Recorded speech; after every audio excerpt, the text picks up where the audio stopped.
If you're going to take Greenland, we're going to stop accepting your airplanes. President Trump has been addressing Republican congressmen in Washington, D.C. just in the last hour. It was a meandering speech, but among other things, he hailed the military efforts over the weekend, saying that many Cuban soldiers were killed in that U.S. capture of Nicolas Maduro. You know, people are saying it goes down with one of the most incredible. It was so complex. 152 airplanes, many. Talk about boots on the ground. We had a lot of boots on the ground. But it was amazing. And think of it, nobody was killed. And on the other side, a lot of people were killed. Unfortunately, I say that, soldiers. Cubans, mostly Cubans, but many killed. President Trump speaking just a short while ago. Now, other Latin American countries like Cuba and Colombia are on alert after President Trump indicates they might be the next target if they fail to stop the flow of narcotics into the USA. I want to welcome to the show Lieutenant General Russel L Honoré, the former commanding general of the US First Army. He was also investigated the Capitol riots 5 years ago today. General, welcome to you. Good day. Hello. Hello. It's good to have you here with us on the program. So President Trump, of course, is now openly stating that he intends to dominate America's half of the world. And his aide, Stephen Miller, is saying that the US is a superpower and is entitled to act like one. There's talk of American might being used against Cuba and Colombia. And, of course, they're saying in the White House they want to have Greenland. General, what are your thoughts on the president setting out what are being described as these rather imperial ambitions? Oh, yes. It's the playbook back to the expansion of the British Empire as we go back and look in history, but in a much more brutal way, where we are putting business interests before the interests of the American people and breaking some 70 years of tradition that with the establishment of the UN after World War II, that we protect the sovereignty of nations, that we don't go in and just take over other nations' land, properties, and resources. It's a total violation of the norm of this century to hear a democratically formed government talk about going to take other people's property and resources and going to govern them through our existing form of government. That's totally ridiculous. So, General, I mean, those around the president himself insist that this approach is serving America's interests. You say it's harming America's interests. Tell me why you say that. Well, we're less than a fifth of the world population, and we consume almost 40% of the world's resources. When we look at the other nations, China, 1.3, 1.4 billion people, same thing with India. We're a small population, but we're the third largest population in the world as of recent. Somebody is about to ease up on us. But I think the world is watching. It says, okay, you got the bombs, you got the planes, and we played this dance before. We tried to play it in Iraq with limited success. We tried to play this in Afghanistan with very little to no success. 20 years of a supposedly war on terror. But now we are not focused on a war on terror. We focus on resources, things that make American businesses more profitable by assuming control of other nations' assets.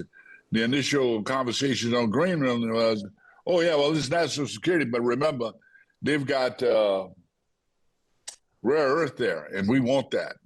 Argentina, it was about, in Venezuela, it's about the drug trade. And, many were reporting that, yeah, they export drugs, but that's not a threat to American security. And come to find out in his news conference, he really spilled the beans on what he thought. It's about, we got the oil back and we're going to govern the country. That's ridiculous. That's a total violation of national norms and not only what we live with inside the UN, but what we live by inside other treaties, as well as our biggest treaty partners with NATO. And it's going to take the international community to jerk their chains, because America cannot survive independently. We might have the most powerful army in the world, but the world also run on money, and America debt is owned by other countries. And how long will it be before people stop buying our debt that's going to support this big old army that he's proclaimed can go anywhere and do anything he wants? Gunboat diplomacy don't work. We've been through that phase in history, and it's sad to see our nation get drug into this type of conversation. So you believe, General, it is within the power of America's European allies to apply serious and effective pressure on the White House by, well, using its influence as a buyer of American debt, of American bonds. You think that can be used to exert political pressure? Yeah, if you're going to take Greenland, we're going to stop accepting your airplanes. Stop flying into Europe and see what happens. Yeah, General, I can obviously tell you feel strongly about this. I need to apologise to our audience who may be offended by your. Oh, I'm sorry. I'm sorry. No. I mean, apologize. I do need to apologise for that. I mean, do you take it all seriously? Yeah, I take it seriously. No, do you take seriously, General, the professions of the White House? That they mean to restore justice to democracy, to Venezuela. Obviously, I know that you investigated the January the 6th insurrection, which was far from supportive of democracy. Yeah, I did. But I want to go back and address the issue of them taking Greenland, that the EU and NATO must stand up. And if there is an attempt to take Greenland, then European countries stop accepting American airplanes immediately. You got to stand up to a bully. If you don't, he cannot fight the world. We got a powerful army, but we can't fight the world over a business industry, not national security. General, indeed. I have to wind up now because time's run out, and this is a fascinating conversation there. General, you'll be aware, you will be accused very, very heavily of treason, of being a traitor by supporters of President Trump, given all you said to me. I would hope not. When we talk about what the world needs to stand up to America from taking Greenland.